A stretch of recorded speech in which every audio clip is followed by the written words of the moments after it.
कंधारच्या उरुसात हिंदू मुस्लिम ऐक्याचा उत्सव, संदल मिरवणुकीत हजारोंची उपस्थिती। नांदेड जिल्ह्यातील कंधार इथं प्रसिद्ध सुफी संत हजरत हाजी सय्याह सरवरे मखदूम सय्यद सईदुद्दीन रफाई रहे अल्ले यांच्या 711व्या उर्सानिमित्त शहरात 4 दिवसांपासून उरूस यात्रा उत्साहात सुरू आहे। हिंदू मुस्लिम ऐक्यतेचं प्रतीक असलेल्या या उर्सात कुस्त्यांचे जंगी सामने, कव्वाली, कवी संमेलन तसेच संदलचं भव्य आयोजन करण्यात आलं आहे। मंगळवार दिनांक 6 रोजी सायंकाळी काढण्यात आलेल्या संदल मिरवणुकीत हजारो हिंदू मुस्लिम बांधवांनी सहभाग घेत राष्ट्रीय एकात्मतेचं दर्शन घडवले। हजरत हाजी सय्याह यांचा दर्गा एक जाज्वल्य देवस्थान म्हणून ओळखला जातो।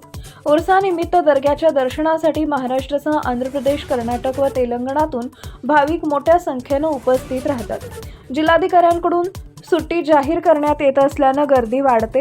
सायंकाळी फतेखानीनंतर सज्जादा नशीन सय्यद शाह मुर्तुजा मोहिउद्दीन हुसेनी व मुतवल्ली सय्यद शाह मुजतबा मोहिउद्दीन हुसेनी यांच्या मार्गदर्शनाखाली संदल मिरवणुकीचा प्रारंभ झाला। ढोल ताशांच्या गजरात मिरवणूक शांततेत पार पडली। पोलीस निरीक्षक चंद्रकांत जाधव यांनी चोख बंदोबस्त ठेवला होता। Times of Maharashtra news channel करता नांदेड जिल्हा प्रतिनिधी उत्तम चव्हाण यांचा रिपोर्ट।